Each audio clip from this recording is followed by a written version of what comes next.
Welcome to another episode of Preparing for the Unexpected. I'm your host, Alex Fullick, and as always, we like to talk about things related to COVID, business continuity, emergency management, well-being, resilience, anything that's relatable to those subjects, and anything that helps you, your organization, or your community prepare for, respond to, and overcome adverse situations. A couple of quick announcements. I will be speaking at the DRJ virtual conference this fall, October 11th to 14th. I will also be emceeing as well. So I'm looking forward to that. November 3rd to 4th is the Business Continuity Institute's BCI World Virtual Conference. I will be speaking there, and I will also be hosting 2 networking sessions and 1 panel discussion. And finally, December 1st to 2nd is the Continuity and Resilience Today conference, just down the road from me in Toronto, and fingers crossed, hopefully be in a position to be able to see other people. Speaking of people, you might recognize my guest today. It is that time again. Regina Phelps, welcome back. Thank you, Alex, as always. And it sounds like you are just everywhere over the next 90 days. So good for you, my friend. I know. I hope we get to do something, face to face in Toronto in December. But, I'm not thinking that's going to be possible, but we can dream about that, right? Yeah, fingers crossed. It would be nice. It's only down the road, an hour away. So it would be nice to actually see other people. And yeah, being busy, I can't believe people want this mug to actually be at their event. Hey, and you're introducing me at DRJ, so I'm really happy about that. That's right. Yes. Yeah. So that'll be interesting. Unfortunately, it won't be in person, but still, it'll be fun to introduce you. Maybe March in Orlando. Yeah, fingers crossed. Something's got to happen soon. Right. So it's the COVID talk again, and vaccines, and all the different things related to this pandemic. What's happening? Oh, Alex, I just sometimes think that every time we talk, I never really have these great positive. Well, maybe I've had a few of those after. How many of these have we done? Oh, this is number. It's 15, something like that now? Yeah. Or I should say maybe once or twice in that 15 series that we've done, I've actually been able to say, yes, maybe things are changing, but I can't really go there, but. Yeah. You can only bang your head on the wall so many times. Yeah. So let me just first of all talk a little bit about, I'm going to talk about the US and I'm going to talk about the world, and it'd be great as always if you talk about Canada. Sure. So let me first of all talk about the world and kind of where we are, what's happening across the globe. So there's a little bit of good news there. So the cases in most countries around the world have started a gradual decline. Nothing, sharp, but a gradual decline. And that's good. And I think there's some really interesting sort of tidbits about what's going on in the world. And the first is, there's several countries that have actually tried to have zero COVID, right? Mm-hmm. Zero COVID. Not many. So China, New Zealand, Australia, Taiwan, and Singapore. And they have been aggressive, of course. And the advantage of some of them, well, actually all of them except China, is they are an island. And so that does allow you to control a lot more of really what comes and goes out of your space. However, even they have had a really tough time trying to stop Delta. Even in China, which they have been aggressive in lockdowns and not letting people leave their homes at all, they have actually had, again, an uptick in cases. And you've certainly seen, I think it's in Australia, they're in 12 weeks of lockdown, in New Zealand. Yeah. Taiwan and Singapore, they've all really aggressively tried to stop the transmission of Delta. And that really speaks to just how effective Delta is in going from one person to another. Mm-hmm. And so that should be something that the entire world should really look at, like, oh my gosh, even these countries that are doing extreme measures to stop its transmission are not having much luck. Right. So lax measures. Then how could you think the opposite? Right. So if you look at countries now, thinking about Europe and what's going on in parts of Asia, the cases are now starting to drop in many of those locations. They're relaxing their efforts to keep things more contained. And again, I think what we're likely to see again is that spike back up, because Delta is extremely effective in transmitting. And so globally, what's interesting also is that many of the countries that have started to go down, look, the UK is a good example of that. They are kind of just hovering around the before Delta a level. So they've never gotten down below where before Delta was created and started to transmit. So that just, again, gives you an idea. There's a lot of cases still floating around. And across the world, we're still averaging about 50,000 deaths worldwide every week. And that's 45 weeks in a row, which is pretty amazing. Wow. So globally, I would say to you that things remain tight. And the third thing I would say about that is the availability of vaccines in many countries. So you and I, of course, live in a country that has lots of vaccine. That's not what most of the world is all about. And certainly what you see is places like Africa, where only 3% of the population has been vaccinated. It is heartbreaking.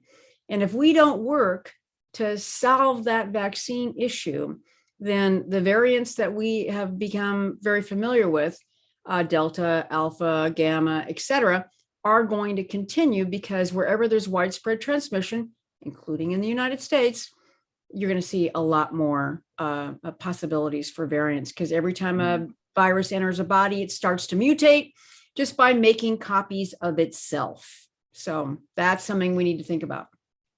Yes, not good at all.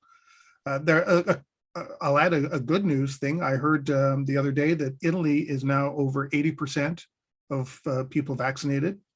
And if memory serves correct, they were one of the first really hard hit countries. Yes, they were. In fact, in March of 2020, Italy was extremely hard hit. And they were the place where that first variant came from.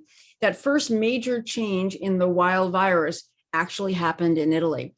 I just heard today, I was talking to a good friend of mine, and they were telling me that now Italy has a requirement that you cannot work anywhere if you're not vaccinated. Yes, I heard that too. That is quite remarkable, because, in Europe in particular, they have all kinds of labor laws that are, it's impossible to remove somebody from a job. And yet they are going to say that they give people 5 days from the final date of when the vaccine must be completed. And if they are not vaccinated, they'll be terminated. Yeah. No questions asked, right? Yep. I think there's a premier of the province of Saskatchewan here, which would be what, north of, in the US, north of. Yeah, so you're pretty much dead center, aren't you? Yeah, it's relatively dead center. So that's like what, above the Dakotas. And that kind of area, or a little bit west of that. But he said the other day, the time for patience is over. So it doesn't surprise me to hear Italy turn around and say, what it's implemented now. Get it? So, yeah. And well, you certainly see that, of course, here happening in the United States. But let's hear about what's happening in Canada. What's going on in your part of the world, dear? Well, we've had 27,300 plus deaths now. That's what we're at. First doses, we are at 75% of the population. Wow. Full doses are just below 70%.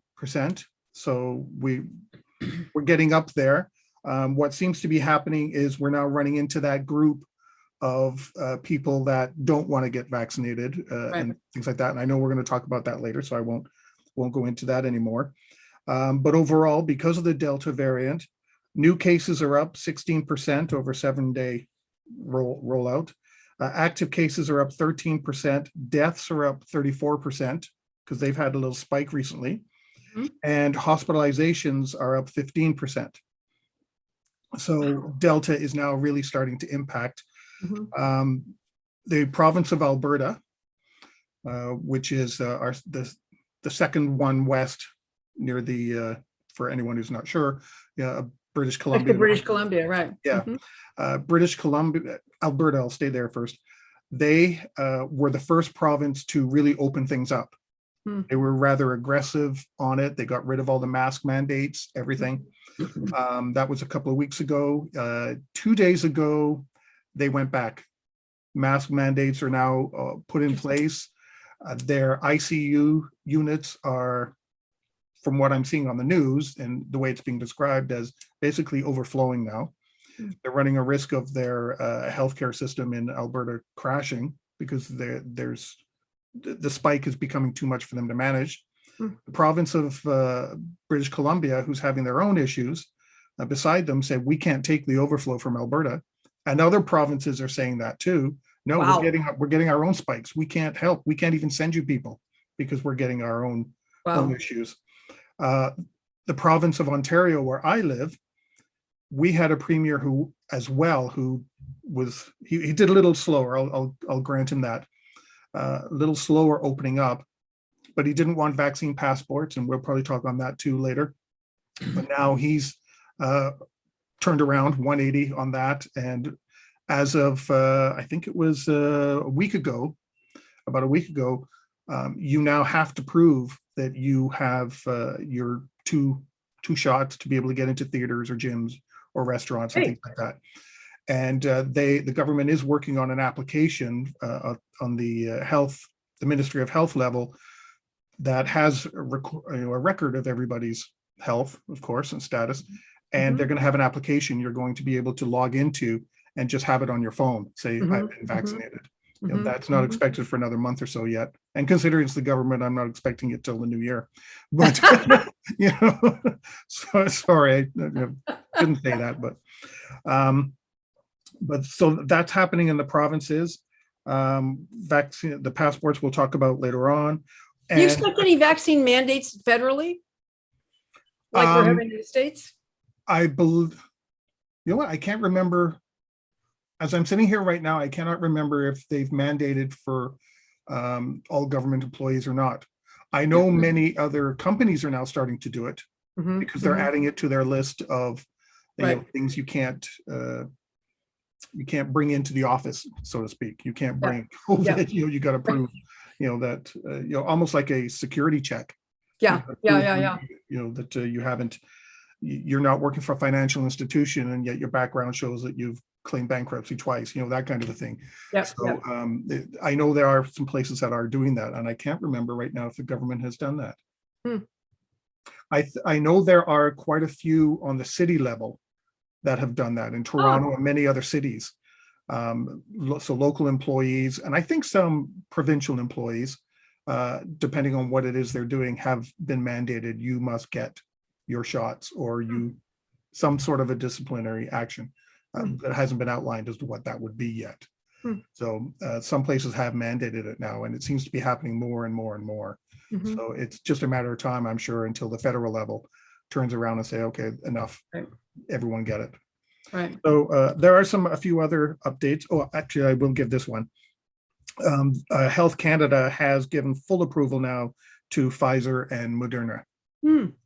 So both, that's great. Ours is still just Pfizer. Yeah, so that's great. Yeah, so that was good, and they only just did that.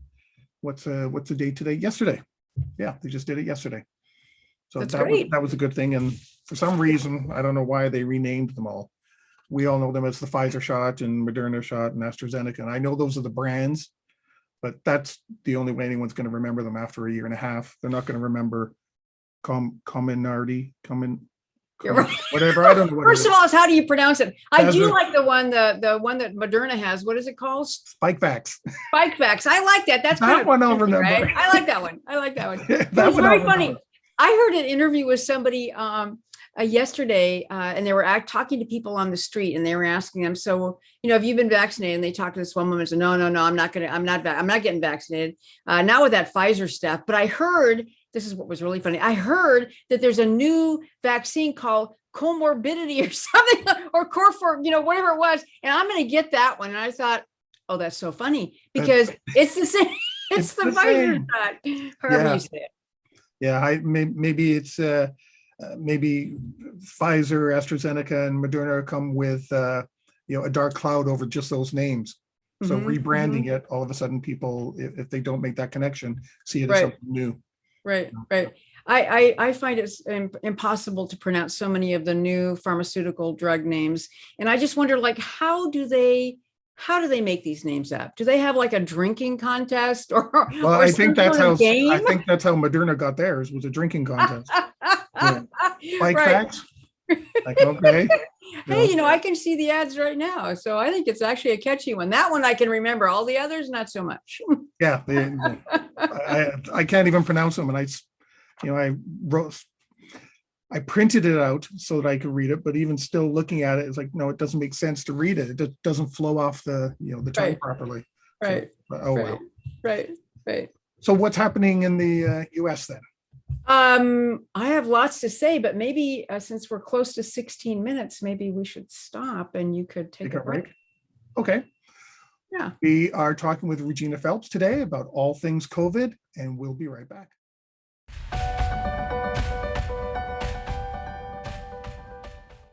Welcome back. Today we are talking with Regina Phelps about all things COVID. Regina, so we left it. What's happening in the US? Well, my goodness. So there's lots going on here, of course.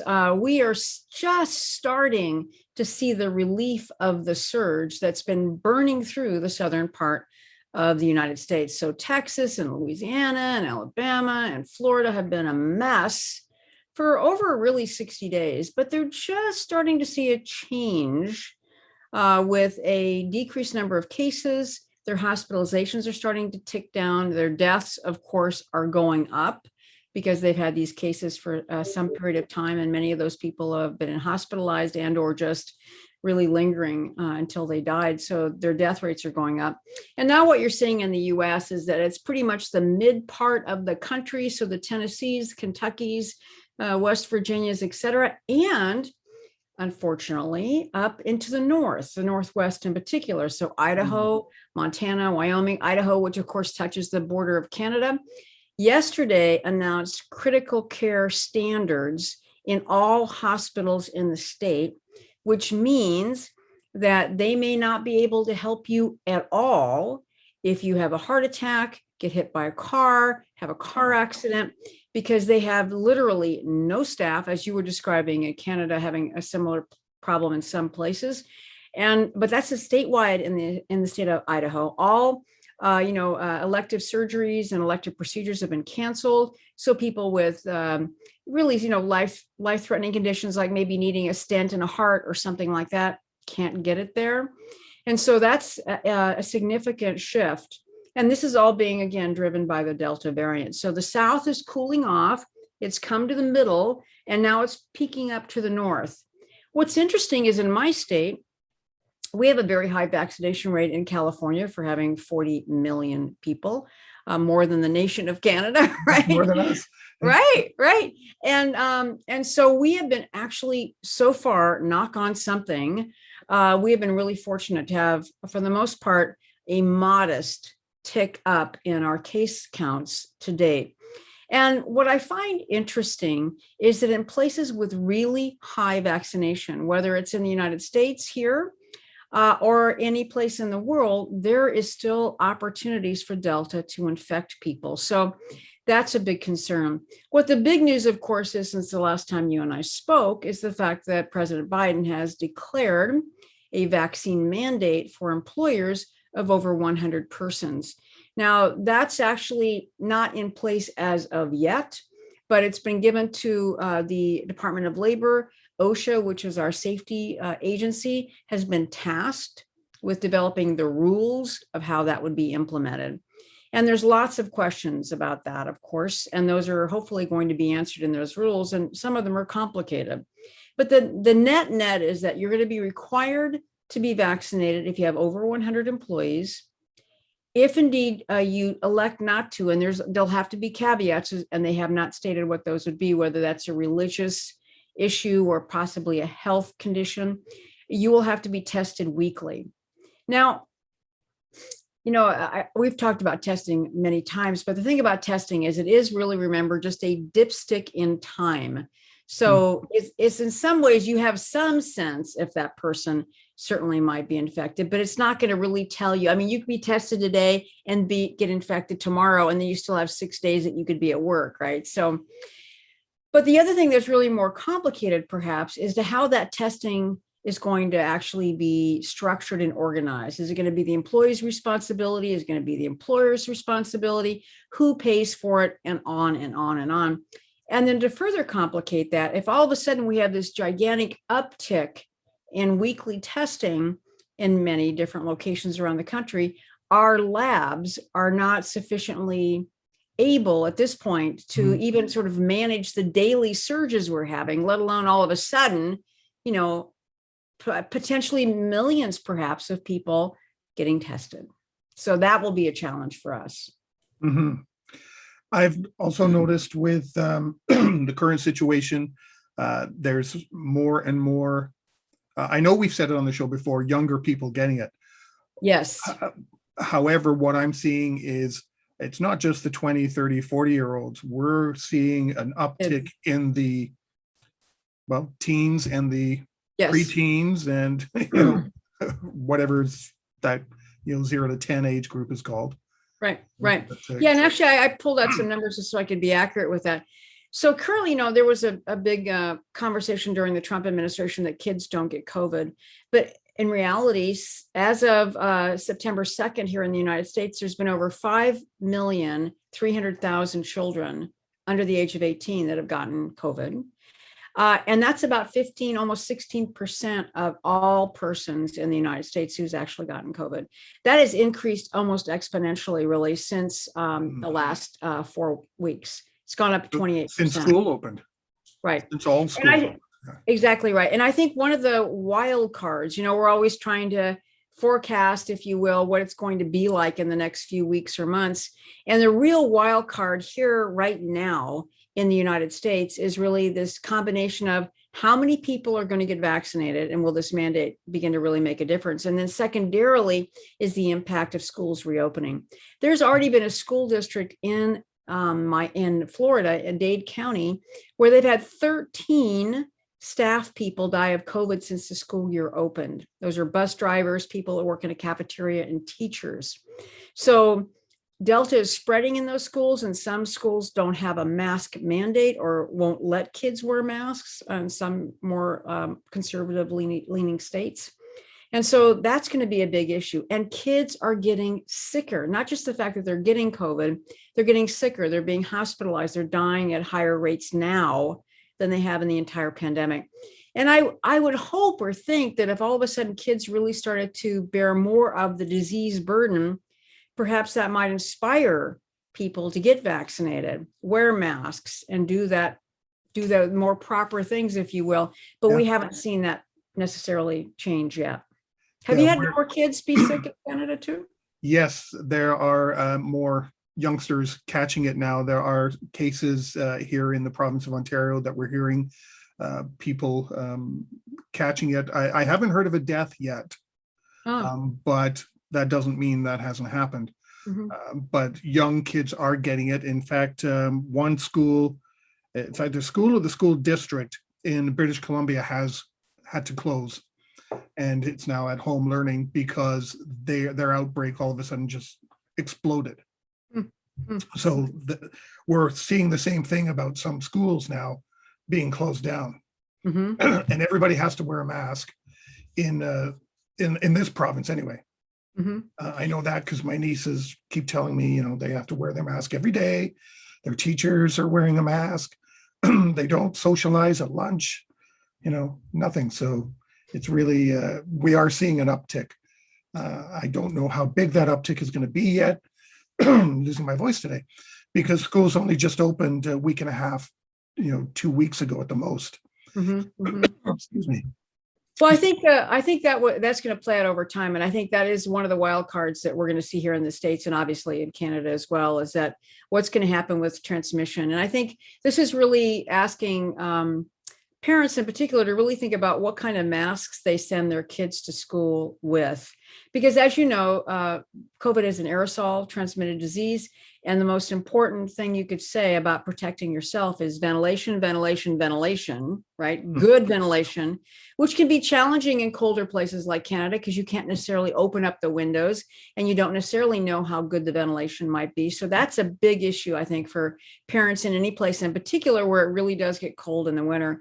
That has to be a big priority. And there's all kinds of different ways that you can kind of jerry rig almost having better ventilation by putting in box fans in windows in schools and putting in a MERV 13 filter on it and literally filtering the air as it's moving through the classroom. There's lots of different things, but parents are going to need to really pay attention to that. And of course, when you look at disease transmission in schools, then you're looking at that disease coming potentially into the workplace and of course greater into the community, as you mentioned. And then of course, a surge can really build out of what happens in a school. So I think when I look at what could happen in the US, the big thing is schools, schools, and schools. And then followed behind that really is what's the uptick going to be in vaccinations for those people who are currently not vaccinated. And here in the United States, there are 75 million people who could get vaccinated, but have elected at this point not to for the time being. That's a lot of people. It's a lot of people. And so that's a huge concern. And then the last thing I think is going to really depend on if there's any new variants that appear. And currently right now in that variant race here in the United States, and probably the same in Canada, Delta is by far the winner in transmission. It is highly effective. And it used to be that you could kind of walk into a room and you'd be there for a half an hour before you actually had gotten a significant enough dose of the circulating virus to actually become ill. That's about down to around 5 minutes with Delta. It is just that transmissible. So that's a significant issue. And I guess this is the only good example of why that's been helpful is that there are two other new variants of interest. One of them is Lambda, which came out of Peru, and the second is Mu, which came out of the country of Colombia. Both of those are a little bit more deadly, a little bit more making you a little bit more sick, and secondarily has a little bit more capabilities of evading a vaccine. But it's not as transmissible. And so here in the United States, we have each one of those variants of concern throughout every state. However, it doesn't seem to have much legs against Delta, which is good, I guess, right? Yeah, I'd rather us not have another one, Right. Well, right. And as you well know, we've talked about many times that the bad thing about transmission is that the more transmission you have, the more opportunity there's for a variant to develop inside anyone who is sick. So viruses are constantly mutating, they're constantly making mistakes. And so when they're replicating themselves, and so therefore, oh my gosh, all we need is one example of somebody to have a virus that it mutates in their body, comes out, gets passed on to somebody else, and it's like Delta, only more deadly and evades vaccines. Yeah, we don't need that. We don't need that. It's interesting you mentioned the 75 million not getting a vaccine and seeing if some of the impact of seeing children makes a difference on those 75 million people. What we're seeing now, we're starting to see more people requesting a vaccine. They've been reporting it on the news that all across the country, they're seeing an uptick in people now requesting. And I think that's twofold. One is because they are seeing now the impacts of Delta variant, but two, I think, and we mentioned this months ago, I think some people feel pressured now because of the vaccine passports and having to prove what you can do. They want to get back into normal society. Well, then go get your shot. And I think the combination of those two, of what they're seeing on the news with Delta and what they won't be able to do if they don't get their shots, I think now that's contributing to part of the uptick now to get more. So hopefully when we talk next month, we'll see that the percentages that I mentioned earlier see if they've gone up anything that's more than just 1 or 2% at a time, but see if there's some sort of a significant real uptick. We are slowly moving up. So you have really outperformed us in a long shot here, really, Alex. It's quite amazing. Our fully vaccinated population is just 63%, and our one dose population is 74%. So you have surpassed us. And as we both know, you have to get both doses. And to be honest with you, if you only got one dose, a chance of a variant developing in somebody who has kind of a somewhat of a more advanced immune system, but not a fully robust immune response is more likely. So people that are only having one shot of a 2-dose vaccine have an environment internally in their body that's going to be more permissive because there's more, if you will, a pressure on the virus to continually change in order to be able to survive in that person. And that's a problem. That's a Yes. problem. Now, vaccine passports here in the United States, there are several states that have them. In my state, there is one, and it's an app on your phone. New York has one. There's a couple of others, but for the most part, they have not caught on. And I think for us, it's been a lot about the political pressures of our country. There is, however, some states and some cities that have really started to push mandates. And so in my town, we were the first city in the United States that required a vaccine passport, if you will, which could be the little CDC card or the California app. And in that case, you had to present that, and you do in California, to go to a bar, a restaurant, in many cities. So my city was the first one that required that. Los Angeles is now doing that. And there are other cities in my state. Same thing in New York City. So you're going to start seeing that larger towns in particular, especially those like us who are more densely packed, are going to want a vaccine passport because people aren't going to go to restaurants. They're not going to go to bars. They're not going to go to gyms. And now there's also increasing in some areas like soccer matches and football games and basketball games that you have to have a vaccine passport in order to buy a ticket and actually have admission into the venue. And I think that's actually great. Yeah. And it's not going to be forever. You know, Right. that's what some people seem to be interpreting it as. You know, a passport to be able to do anything for the rest of their life. No, this is a measure to combat what we're facing right now. Right. You know, Absolutely. and that's COVID. It's not going to be forever. And some people, it seems, also forget that, I don't know about in the US, but I know up in Canada, when we went through all of our, grade 1, 2, 3, 4, 5, whatever, your needles, that kids have to get are tracked. So Right. you already had a vaccine passport. Right. It was already there. COVID has just been penciled in onto the bottom, on that list right now. Right. So it's no different than what already exists. Right. And go ahead. No, I was just gonna say the only way out of this, and you and I know this and have talked about it forever, which is immunity. The only way out of this is immunity. And the most successful way to achieve immunity is to actually be vaccinated. Even in people who have had COVID, they still recommend that you get at least one dose of an mRNA vaccine in order to really give you a robust response. So that's the key thing that people have to think in the back of their mind. The only way out of the pandemic is actually a vaccine. Fighting and arguing about it's not going to do it. That's just prolonging it. Right. And we certainly have seen that here in the United States. And I'm sure you have probably a certain amount of anti-vaxxers in Canada as well. Yes, actually, we just had some people who weren't happy, and they were protesting in front of hospitals.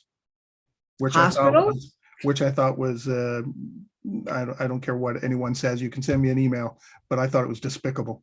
No, a hospital is a safe place for anybody and everybody. Right. There's not just COVID patients in that hospital. There are cancer patients and people suffering from many other ailments. They don't need to have their place, which could be the last place they ever see, picketed, and people protesting outside and yelling at doctors and nurses and other staff as they come in and out. No, that's despicable. And to me, what I also then toss into that conversation as well is the issue of the healthcare workers, the physicians and the nurses who are fried, burned out. Beyond that, is there a state beyond that? Right. I mean, here in the United States, there's a website that the HHS, which is our Health and Human Services Agency, publishes, and it shows how many hospital beds are available, how many ICU beds are available. There are often examples in states where the state itself says there's no ICU beds available, and you'll go to the HHS website and it'll say, oh gosh, 20% of the beds are available. Well, there's a reason why there's that discrepancy in numbers. They don't have the staff to fill those other 20% of the beds. And having a bed without an ICU nurse is Yeah. like having no bed, right? Yeah. So, and that's because people, I mean, I have a lot of friends in medicine. My background's originally in nursing. And I will tell you, there are a lot of people I know that are just done. And I have friends who have quit and they are not going back. Yeah. And I think as this goes on and on and on, and if they're treated disrespectfully and harassed, then they're not going to stay in the profession. And that's not just for this COVID period in our life. That is going Yeah. to be a huge shortage of medical personnel for a very long time. Yeah. We're talking, it's what it takes a doctor 10 years or something to become actually a fully fledged quote Right. doctor. Right. So that would mean the least impact is the next decade. Right. Right. That's massive. Anything could happen in that decade. Right. And the other thing I would say to you is that just like in nursing or being a physician or being a laboratory person or an x-ray tech or a respiratory therapist, you get your degree and you go through your rotations and your internships, et cetera. But then you actually get into practice and you only really, then you have to learn. Then you learn, right? Because you're on the job. And so it may take you 10 years to get through all of that training, but then you got another 10 years before you really are really, really good, right? And that's a long time to have that kind of expertise missing in our healthcare systems around the world. It's not just here in the US. I know this exact thing is happening everywhere. Yeah, it's a dangerous predicament we're in right now. Mm-hmm. And on that note, we've come to the end of our second segment. We are talking with Regina Phelps today, and we'll be right back.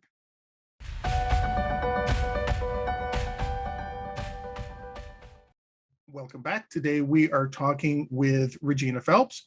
Regina, we had on break, actually, we just had some breaking news. You want to tell us about it?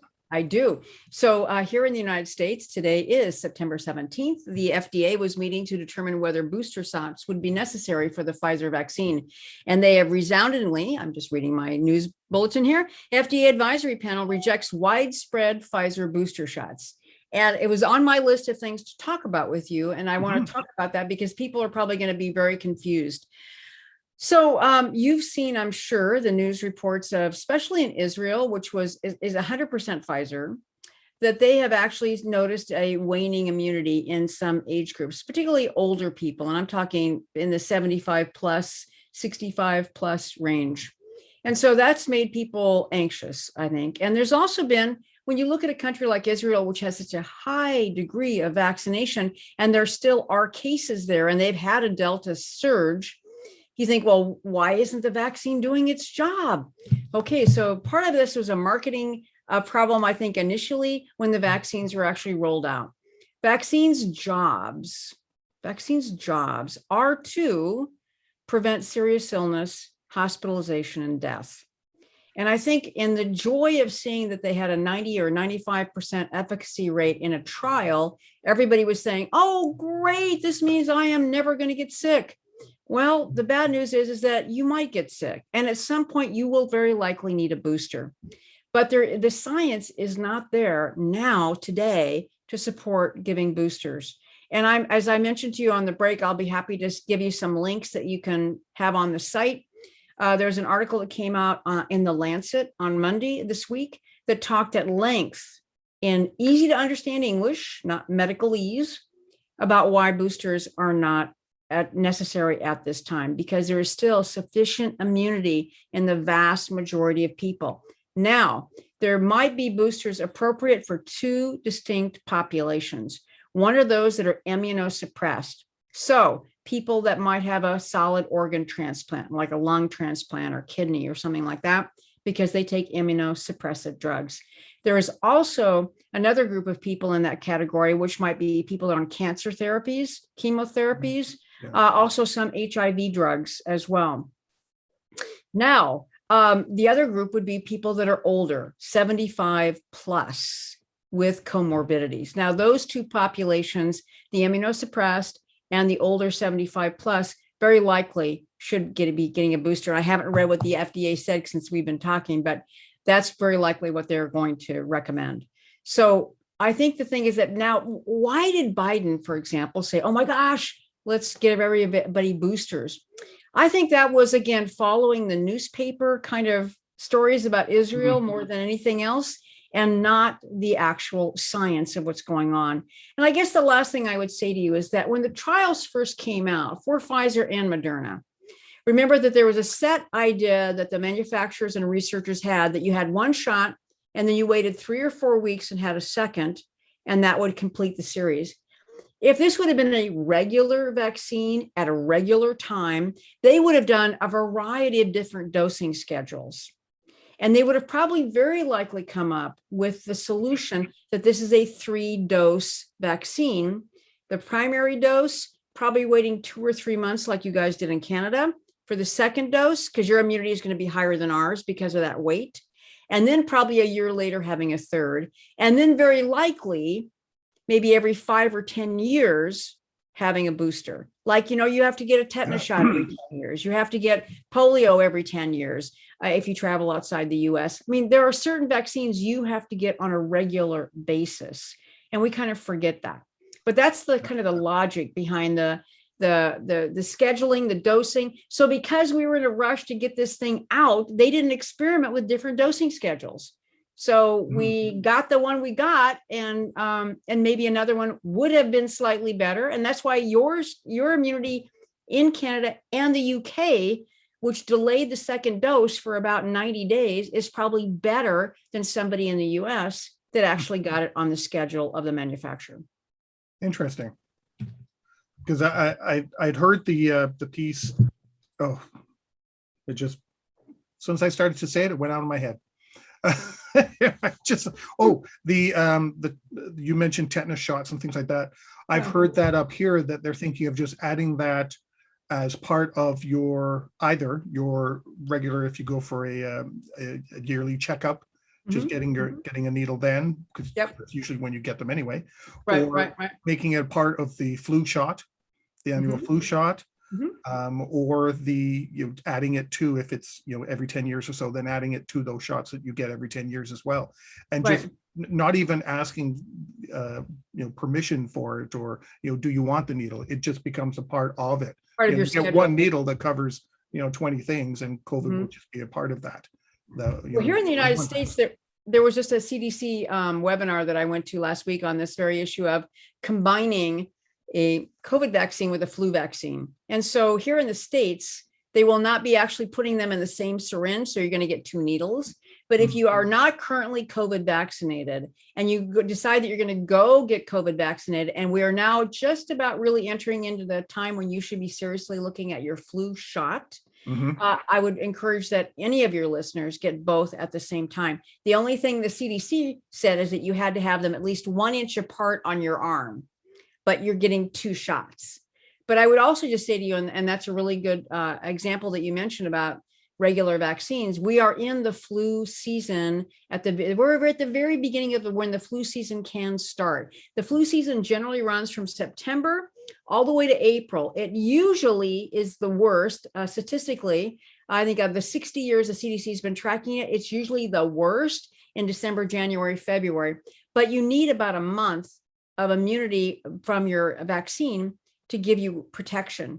And so it's really important that your listeners start thinking between now and certainly the end of October, they should look at getting their flu vaccine. It's expected that this year the flu could be worse, not because the virus is worse, but because we are so out of circulation, so to speak, that if you are met with the flu vaccine or the flu virus, you're very likely to get knocked on your rear end, because it's going to be a lot more, because we haven't been around any people for the most part, right? I don't know about you, but I haven't been around anybody except my husband. Not very many, that's for sure. Right. So, I mean, normally in the course of your day, think how many planes you're on, how many stores you go to, restaurants, etc. I mean, you're exposed to all kinds of things every day. But we don't do that anymore, at least not currently. And so therefore, you're very likely to have a more severe case than maybe you normally would. Yeah, I plan on getting my flu shot this year. Good. I have to go, I go for a check. My birthday's in November, so every year I get a physical. So in November, when I go for my physical, I automatically say, and give me my needle. Good. Do it all at once. That's and then great. I don't have to make a plan or worry about anything. So, I'll be making sure I get that this year as last year. Very good. I'm happy to hear that. Well, the thing I just want to mention, because I know we're close to ending, is that the thing about the flu vaccine that I always like to remind people is this is not a live virus vaccine. So when people say, oh, I got the flu shot and I got the flu, there's no way you can actually get the flu from being vaccinated. What may happen is that you got the flu after you had the vaccine, and two things could have occurred. One is that the vaccine is made about 9 months before it actually gets in your arm. The recipe is selected with a group of scientists because it takes that long to make it because it's still made in eggs, amazingly. And so it takes a while for the vaccine to be made. And so the virus is mutating every single day. And so what happens is by the time it gets to your region of the world, it could have changed and you won't have a perfect match. And secondarily, the other issue is that sometimes what happens is that when you got the flu vaccine prevented you from actually getting sicker because it did provide you some immunity. So when people say to me, oh, I got the flu shot and I still got the flu, it's like, oh, it could have been worse. So still get your flu shot is my recommendation. Can you imagine what could have happened to you if by chance you didn't get your flu shot and you got that mutated flu virus? Right, exactly. So I want all of your listeners to be healthy and well in the course of this winter, not just from COVID, but from the flu and other things. So getting the jab for the flu and COVID is really important. Well, we can talk about more of that next month, about some of the other preparations, because more people will be indoors. Winter is coming. Yes. And I don't mean Game of Thrones, but winter is coming. We'll all be indoors, and there's other things to start considering, which we didn't get to today. So we'll move that into next month. Well, and that goes back to my thing, ventilation, right? Yep. All about ventilation. And when you get inside in the winter, people have a lot less of that. So we can talk about that next month. Yes. And we have come to the end of our show. We have 30 seconds left. Regina, it's always a pleasure chatting with you.